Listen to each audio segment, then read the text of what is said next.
Olá, espectadores! Bem-vindos a mais um episódio de Conformidade Fiscal, o canal em que eu, Daniel Menezes, procurador da Fazenda Nacional, abordo temas relacionados à justiça fiscal e conformidade tributária. Para quem ainda não é inscrito no canal, se inscreva, porque toda semana eu posto um vídeo novo sobre um dos temas que interessam mais de perto. Se você já é assinante do canal, já é inscrito, não esquece de marcar o sininho para receber o alerta toda semana quando eu postar um vídeo novo.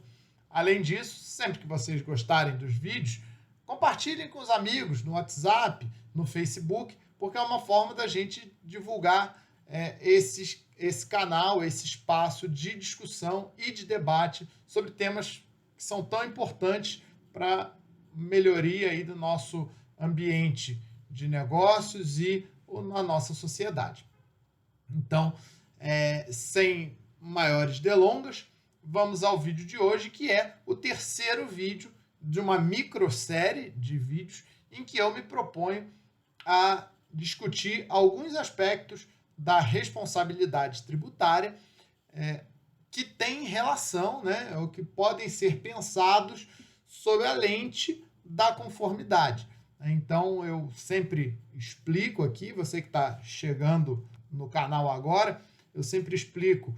Primeiro, esse canal não é um canal de curso de direito, eu não me proponho aqui a ensinar direito tributário para as pessoas, reforçar conteúdos de direito tributário, preparar para concurso, nada disso.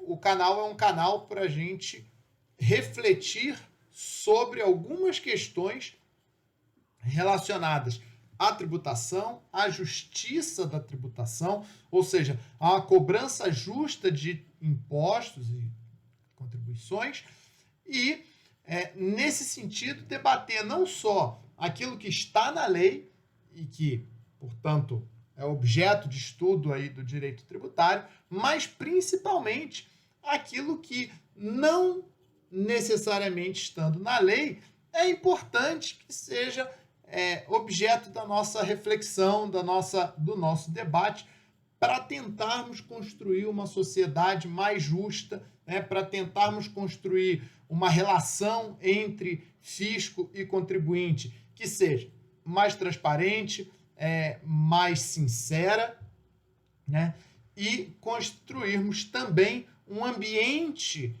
de negócios, em que se dão as relações econômicas e sociais de forma mais justa, em que cada um, de fato, se comprometa em dar a sua contribuição para a coletividade. Essa é a tônica do canal e nessa série de vídeos, então, eu pego um pequeno ponto do estudo do direito tributário. Quem é jurista, estudante de direito, sabe que esse tema, responsabilidade tributária, é um pequeno capítulo do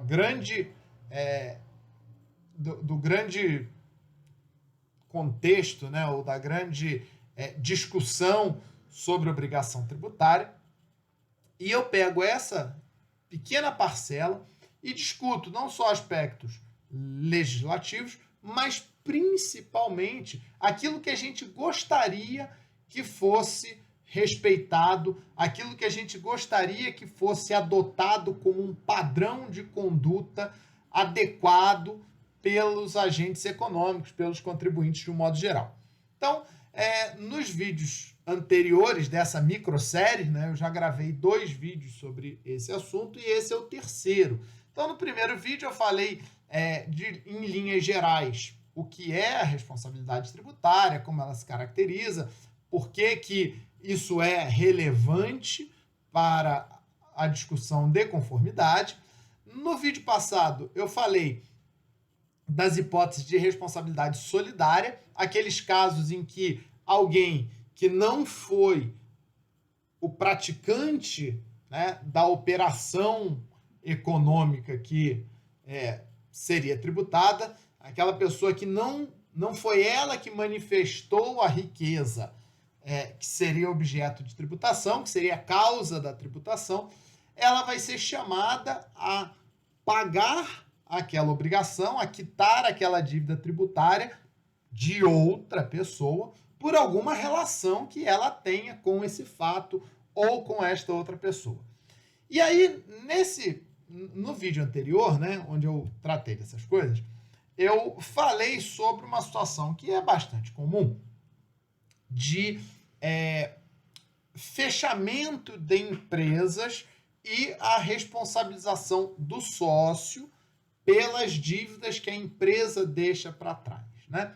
Então, notem que o sistema tributário, a ideia de um sistema de tributação, pressupõe alguma coordenação, alguma coerência entre as regras. A gente não pode imaginar que cada situação no direito tributário é uma situação isolada, um caso isolado para ser tratado. Aliás, essa é a razão pela qual se discute, né, o chamado planejamento tributário. Não é sempre, mas em boa parte das vezes, o que a gente ouve falar e o que a gente identifica como planejamento tributário é uma situação em que, na verdade, o contribuinte está olhando para aquela regra, né, aquela lei que manda ele pagar o tributo. Ele vai lá, olha para aquela lei totalmente fora do contexto, descontextualizada, interpreta exclusivamente aquelas disposições legislativas e fala: olhando só para isso aqui, eu não me enquadro, ou eu tenho alguma maneira de não me enquadrar na hipótese de pagamento de tributo. E ele não observa que, tomando o conjunto das normas tributárias, né, se ele tentar alcançar o espírito do legislador, consequentemente, o espírito da sociedade quando cria aquelas normas tributárias, ele está, de fato, praticando uma conduta que a sociedade gostaria que fosse tributada, né? A sociedade imaginava que seria tributada, mas por uma deficiência até mesmo de redação, às vezes quando você vai escrever uma lei, não é tão fácil botar no papel aquilo que você imaginou, o legislador acaba criando uma brecha e essa pessoa, ignorando o contexto da lei, se fia na sua redação e fala: não, o que eu estou fazendo não se encaixa aqui. Deveria se encaixar, se a gente olhasse para o conjunto. Pois bem, essa situação, então, de responsabilidade do sócio, que, como eu falei, começa lá atrás, quando a sociedade, as relações econômicas começam a se desenvolver na sociedade, né? Final da Idade Média, início da Idade Moderna, atividades de risco começam a ser realizadas e se idealiza um mecanismo para que as pessoas pudessem realizar essas atividades arriscadas, inovadoras e arriscadas, sem que isso trouxesse o risco de comprometer a sobrevivência econômica daquela pessoa. A gente precisa pensar, eu acho que falei isso no primeiro vídeo, mas a gente precisa pensar que o direito tributário e antes dele, o direito comercial nesse momento, né, do final da Idade Média, ele tem como sujeito, vamos dizer, ideal, sujeito modelo, o que a gente hoje chama de empresário individual. Você que é MEI, né, você que é microempresário individual, ou você que exerce uma atividade empresarial em nome próprio, você tem CNPJ, mas aquele CNPJ leva o seu nome, né? Então, imagina, eu não tenho empresas, mas imagina, é como se existisse Daniel Menezes, CNPJ tal, ao lado do Daniel Menezes, CPF tal, né? Então, essa é a figura que surge lá no início da Idade Moderna. Esse comerciante individual, essa pessoa que exerce atividade em nome próprio. E aí, essa pessoa, ela tinha a vida dela, né, que não era totalmente absorvida e consumida pela atividade comercial dela. Eventualmente, ela poderia ser, pegar aqui um exemplo, só para ilustrar, ela podia ser dona de uma pequena propriedade, né, onde ela desenvolvia uma atividade ali agrícola, de subsistência e tal, e ao mesmo tempo ela era comerciante. E aí, a ideia da limitação de responsabilidade, como eu trouxe para vocês, era permitir, então, que essa atividade nova, comercial e arriscada, pudesse ser desenvolvida com um patrimônio separado, né? De forma que, se ela não desse certo, se aquele risco, né, acabasse se concretizando e ela não desse certo, aquele patrimônio que o empresário tinha decidido canalizar ali para aquela atividade estaria de fato comprometido, né? Se deu prejuízo e tal, aquele patrimônio vai ser liquidado pelos credores para pagar a dívida. Mas se ele não for suficiente, os credores não vão poder se voltar contra o restante do patrimônio desse empresário, né? Esse é aquela parte do patrimônio que o empresário quis deixar de fora daquela atividade. Então aí surge a ideia de personalidade jurídica, de autonomia patrimonial, né? Então surgem as sociedades com responsabilidade limitada, permite que alguém fomente essa atividade, né? Invista nesse empresário sem correr o risco de ter que pagar ainda mais caso dê prejuízo. Então a lógica é, o cara quer comprar um navio, né, já falei isso, o cara quer comprar um navio para levar mercadoria, para ir lá na China buscar mercadoria, especiarias, pimentas e tal, e trazer para a Europa para vender e pegar produto da Europa e vender na China, enfim, comercializar, comércio ultramarino. E aí ele precisa de um investidor. O investidor fala, não, tudo bem, eu até estou disposto a botar aqui algumas libras nesse negócio. O problema é que se esse cara der um prejuízo, será que os credores não vão querer vir atrás de mim falando, falta pagar? Não, não dá. Eu estou disposto a investir 10, eu não estou disposto a investir 500. Então essa era a lógica, surgem as sociedades de responsabilidade limitada. Tudo isso eu já falei em outro vídeo, quem não assistiu, volta lá, os 2 últimos vídeos abordam essas questões com um pouco mais de detalhes. O que eu quero trazer agora é o seguinte, quando a empresa, né, não dava certo, qual que era a ideia, né, que se tinha? Bom, o fracasso da empresa, né, se ele vier acompanhado de uma situação em que a empresa deve mais do que tem para pagar, isso caracterizaria uma situação de falência, né? E aí é sobre isso que eu quero falar hoje. A questão da falência do empresário ou da sociedade empresária e as suas dívidas tributárias. Qual que era a ideia, né, naquela época? Olha, a empresa não tem condições de pagar suas dívidas. O patrimônio dela é menor do que as dívidas dela. Então, se vender tudo, não paga todo mundo. Não é suficiente para pagar todo mundo. Isso geraria, então, seria a causa de falência deste empresário. Tá?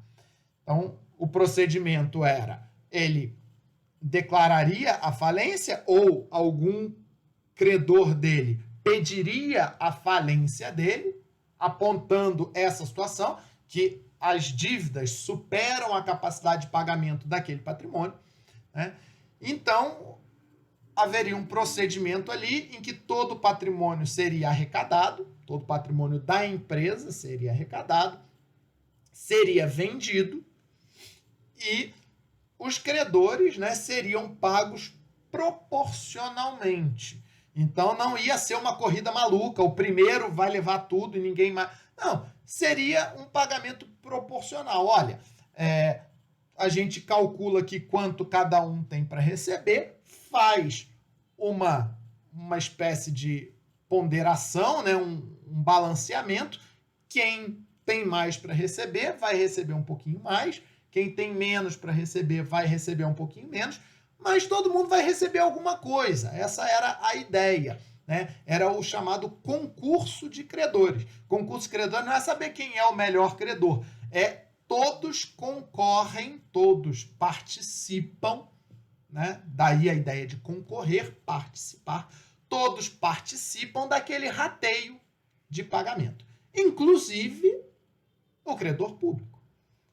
Inclusive o fisco. Se o fisco for credor, ele também vai participar daquele rateio ali. Não vai receber tudo, mas vai receber alguma coisa. Bom, isso mais ou menos é o que a gente tem na lei hoje. Tá? E esse é o procedimento normal para uma empresa que está nessa situação de insolvência ser encerrada regularmente. A empresa ir lá, reconhecer que ela tem uma situação de insolvência patrimonial, ela vai ela vai declarar a falência, ou ela vai pedir a falência, ou alguém vai pedir a falência dela, e os credores vão receber proporcionalmente ali um pouquinho. Inclusive o credor público. Claro que existem outras regras, mas como eu falei, eu não quero entrar muito na questão de como se opera uma falência, tem um monte de regras que não importam muito para a discussão que eu quero ter aqui. O que eu quero que vocês entendam é que esse é o modelo, vamos dizer, essa é a forma de uma empresa por cotas de responsabilidade limitada, portanto, uma empresa de responsabilidade limitada, encerrar suas atividades em decorrência de insuficiência patrimonial. Quebrou. Né? Então, é assim que uma empresa que quebra deve ser encerrada. E aí eu falei no vídeo passado que muitas vezes esse procedimento não é observado. Né? Muitas vezes esse procedimento não é observado por uma série de razões. Né? É um procedimento caro, né? Tem uma discussão que, às vezes, o procedimento, se só tiver dívida pública, esse procedimento cai numa espécie de buraco negro, ele não vai nem para frente nem para trás, acaba parando sem desfecho. Né? Então, tem algumas situações que fazem com que esse procedimento não se conclua. Ao invés disso, a empresa simplesmente fecha as portas. Bom, se ela simplesmente fecha as portas, é o que a gente chama de dissolução irregular. Ele não seguiu o procedimento normal para encerramento de empresas com dívida, com situação de insolvência tributária. E aí o sócio responde solidariamente pelas dívidas da empresa. Falei isso no vídeo passado. Considerando que tinha esses problemas aí com a falência, questão de ser um procedimento custoso, de depender, de existirem outros credores interessados em ratear o patrimônio e às vezes não tinha, né? Muitas vezes os outros credores não tinham interesse em ratear o patrimônio, ou sequer tinha outros credores, só tinha a Fazenda Pública, então o procedimento não se concluía. O nosso legislador, o sistema brasileiro, resolveu criar uma outra forma de encerramento da empresa com dívida. Então, agora, em vez de pedir a falência, o sócio da empresa, ou o titular da empresa, pode ir na Receita Federal e falar, olha, essa empresa aqui está inativa e tal, eu não tenho interesse na continuidade do empreendimento, só deu prejuízo, porém eu tenho dívidas. A empresa tem dívidas. E aí o sócio, então, solicita na Receita Federal, o titular da empresa, solicita na Receita Federal a baixa do CNPJ, né? E essa dívida é transferida para ele. Notem que essa é uma situação bastante grave, porque a consequência prática é a mesma do cara ter fechado a porta. Né? A nossa legislação acaba tratando igual o que fecha as portas e some e o que vai lá na Receita Federal e fala, olha, deu prejuízo, o negócio não foi bem, eu quero encerrar, só que tem dívida e eu não tenho dinheiro para pagar. E aí? Eu quero encerrar esse CNPJ, porque eu não quero ficar pagando contador, eu não quero ter que ficar apresentando declaração de tributos de operações que eu não realizo mais e tal, eu não tenho interesse mais, quero encerrar esse CNPJ, me livrar da burocracia, o que é louvável, é defensável. Só que a consequência para isso é ele tem que assumir a dívida como própria. Isso é uma questão que a gente precisa discutir. Vou falar um pouco sobre isso depois, espero, né? Porém, tem um outro aspecto dessa dinâmica aqui. Então, a gente tem a falência como forma típica de encerramento de empresas com débito.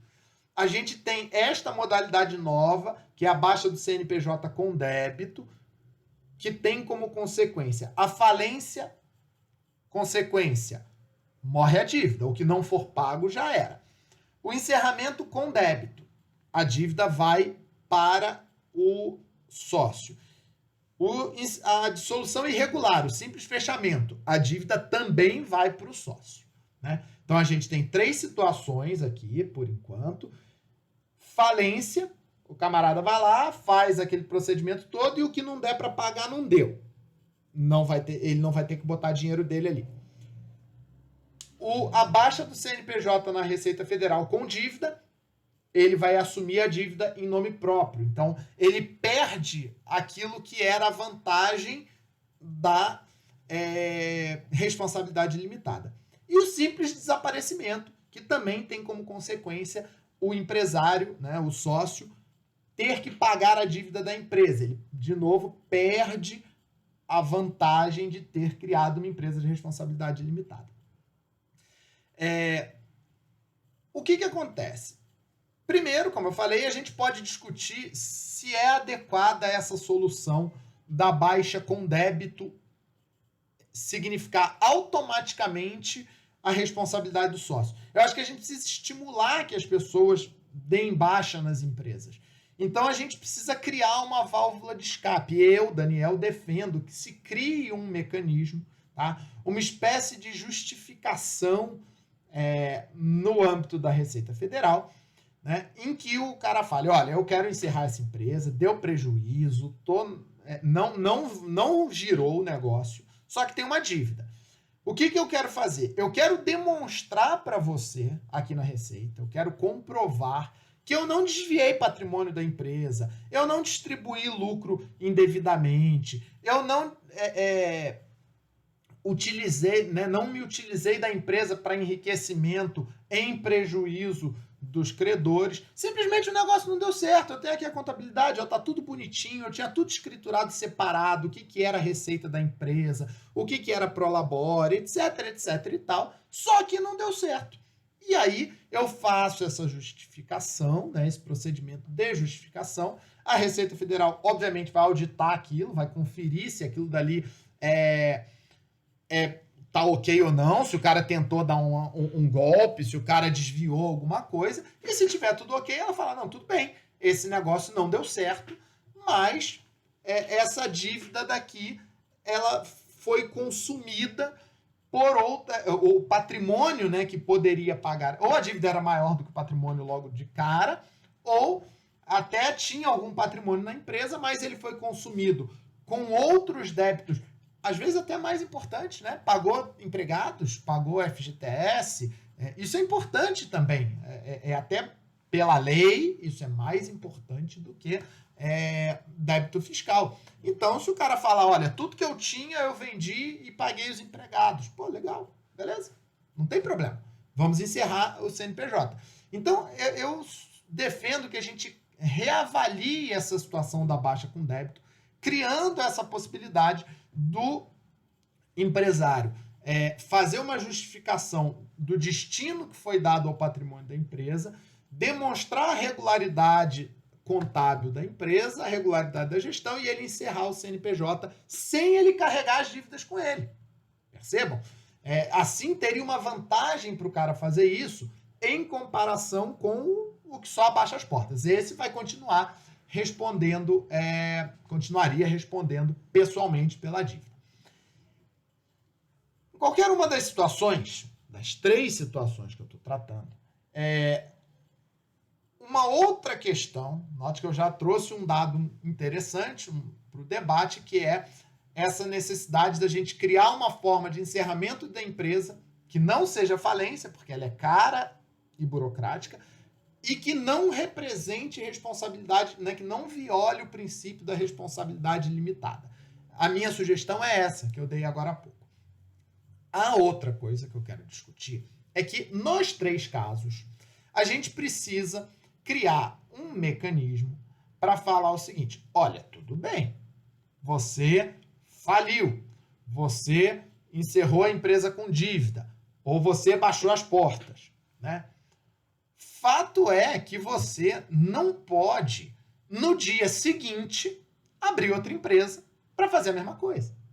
E aqui eu vou trazer de novo um dado histórico que é importante para explicar esse meu posicionamento.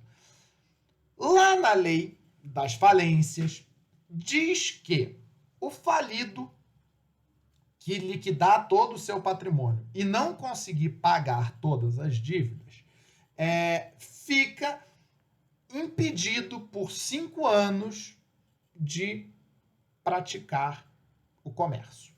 Tá? Então, é como se durante 5 anos aquele empresário não vai poder realizar atos de comércio, né? Não vai poder comerciar, porque ele está impedido, tendo em vista que ele faliu e não quitou todas as dívidas. Isso está na lei, não estou inventando nada. O problema é que, como eu falei para vocês, a lei foi pensada, toda a teoria da falência, do direito empresarial e tal, toda a teoria disso foi pensada para o comerciante individual, aquele que realizava negócio em nome próprio, que nem era situação de responsabilidade limitada. Então, notem, esse cara, quando ele falia, ele continuava responsável pelas dívidas dele, simplesmente porque ele continuava existindo. O empresário continuava existindo quando ele falia, porque ele era uma pessoa de carne e osso, não morria por falir. Então, ele continuava existindo. E ele continuava responsável pelas dívidas dele, né, durante 5 anos. Nesses 5 anos, ele não podia praticar comércio. Ele ficava lá inabilitado para o comércio. E qualquer patrimônio que ele adquirisse respondia pela dívida durante 5 anos. Passados 5 anos, ele se reabilitava. Ou seja, é como se ele limpasse a ficha dele, igual um condenado criminal que cumpre a sua pena e aí se reabilita. Ele se reabilitava e aí, a partir de então, ele ia poder voltar a exercer o comércio, ia poder voltar a adquirir patrimônio sem que esse novo patrimônio pagasse as dívidas. Note que demorava 5 anos para isso acontecer. 5 anos do encerramento da falência. Acontece que essa regra aqui fazia sentido para um empresário individual, né? Uma pessoa que exercia o comércio em nome próprio e que respondia com todos os seus bens pelas dívidas. Não existia separação patrimonial, não existia responsabilidade limitada. Essa regra fazia sentido. A mesma regra não faz sentido para empresas. Por quê? Para empresas aqui, desculpa, não faz sentido para pessoas jurídicas, né, para sociedades empresárias. Por quê?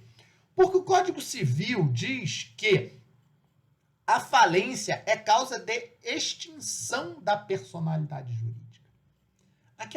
Aquela pessoa jurídica, uma vez falida, ela deixa de existir como pessoa jurídica. Mas o sócio não morre, né? E o sócio não é a empresa. Então, não necessariamente o sócio foi declarado falido. Às vezes acontece, mas não é comum. Então, a empresa faliu. Ao falir, a personalidade jurídica dela acaba. Está lá no Código Civil. Então, esta regra de ficar 5 anos responsável pelas suas dívidas não faz sentido para uma pessoa jurídica que acabou. Não faz sentido, ela não existe mais. De acordo com o Código Civil, aquela pessoa jurídica não existe mais. Não tem mais personalidade.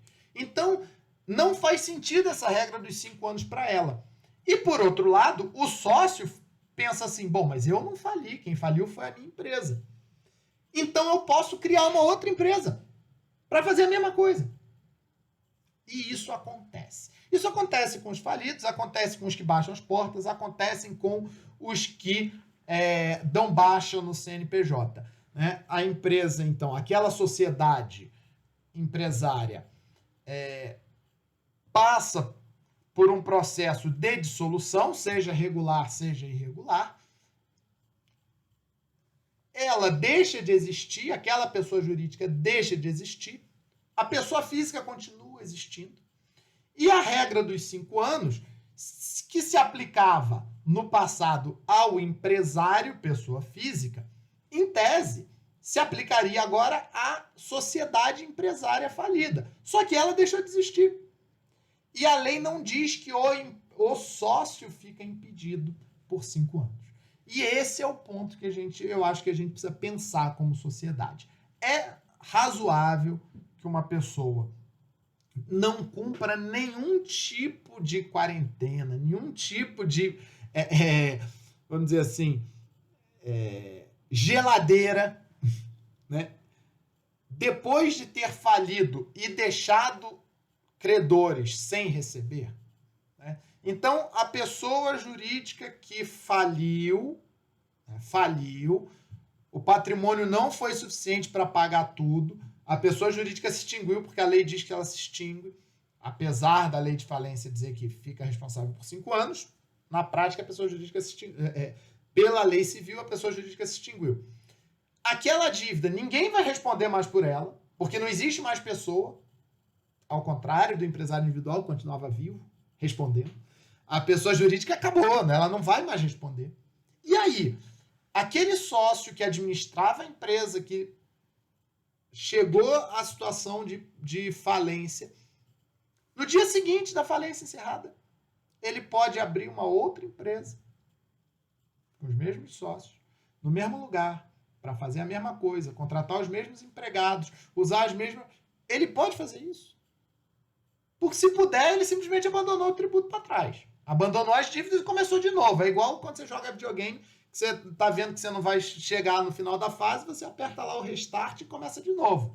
Ah, estou vendo que não vai dar certo, vou restartar aqui e começar de novo. No videogame é bacana, mas na vida real é razoável que alguém faça isso com suas dívidas? Então, aqui de novo, pensando junto com vocês, o que eu levanto em termos de conformidade? Que nós precisamos começar a olhar para esses casos e falar, não, esse comportamento não é adequado. Não é socialmente adequado que uma pessoa possa ficar devendo tributo, salário, multa ambiental, fornecedores, indenização de cliente que sofreu dano pelo produto. Né? Imagina aqui um dano grave, né? Uma situação grave como uma queda de um avião, um rompimento de barragem que provoca danos graves para várias pessoas. Aí essa empresa pode falar, não tenho dinheiro para pagar esse dano. Vou falir, né? Faliu. Aí vai lá, encerra, fala, não deu para pagar todo mundo, lamento, não tinha dinheiro suficiente. Aí encerra, fecha, né? Falência, bonitinho, encerra a empresa. Dia seguinte, os mesmos sócios criam outra empresa. Vamos agora voltar a fazer transporte aéreo, a minerar e tal. Não, mas e os caras que estão lá esperando uma indenização? Não, eles estão esperando a indenização da outra empresa que faliu, não tem mais patrimônio. Essa daqui é nova, essa aqui não tem nada a ver com a história. A gente acha certo isso? Se a gente achar certo, beleza, vamos deixar assim. Mas isso é um estímulo a pessoa simplesmente ficar trocando de empresa cada vez que a dívida fica muito grande. A dívida está grande, eu vou lá, peço falência, encerro, abro outro, deixo a dívida ficar grande de novo, peço falência, começo outro. E assim, vou fazendo. Me parece que essa é uma situação que a gente precisa pensar em reprimir. A gente pode reprimir alterando a lei. Né? Alguém pode pensar em propor uma alteração para garantir que isso não ocorra, estabelecendo, por exemplo, que o sócio de uma empresa falida, durante 5 anos, não poderá ser sócio de outras empresas. Pelo menos não no mesmo ramo de atividade. Né? Então você pode alterar a lei para dizer isso. Ou você pode dizer que se ele abrir outra empresa no prazo de 5 anos, essa nova empresa responderá pelas dívidas da antiga. Também dá para botar isso na lei. É uma outra possibilidade.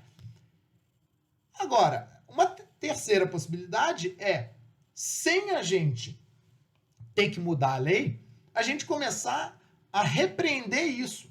Seja criticando quem faz, denunciando quem faz.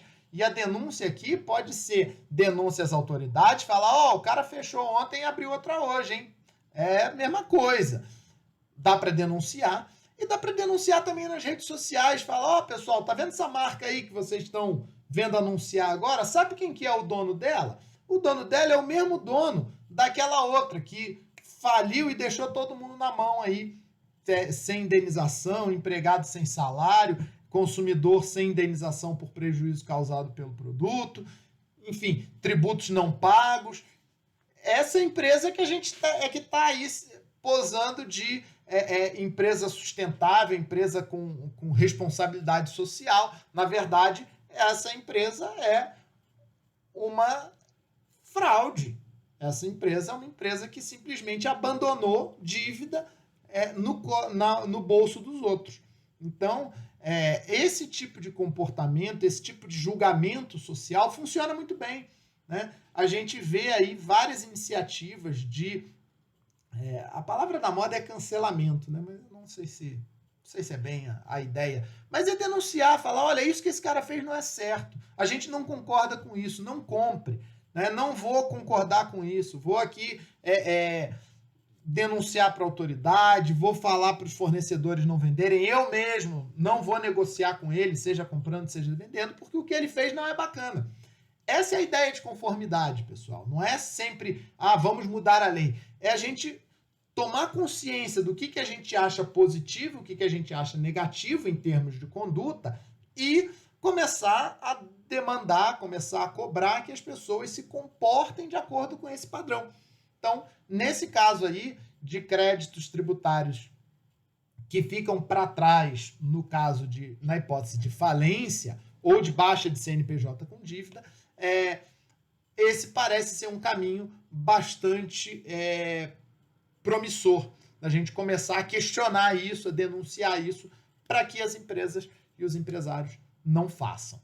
Bom, eu espero que vocês tenham gostado do vídeo. Se vocês gostaram, curtam, compartilhem o vídeo para que mais pessoas assistam. Se vocês ficaram com alguma dúvida ou discordam de alguma posição, não se acanhem de comentar. Os comentários aí embaixo são para isso. São para a gente debater junto as ideias que eu tento trazer aqui para vocês. Não me considero dono da verdade, eu estou aqui para levantar debate e discutir. Tá? E se vocês curtiram o canal e é a primeira vez que estão assistindo, não se esqueçam de se inscrever, marcar o sininho para receber o alerta dos próximos vídeos. É isso. Espero vê-los em breve. Até o próximo vídeo.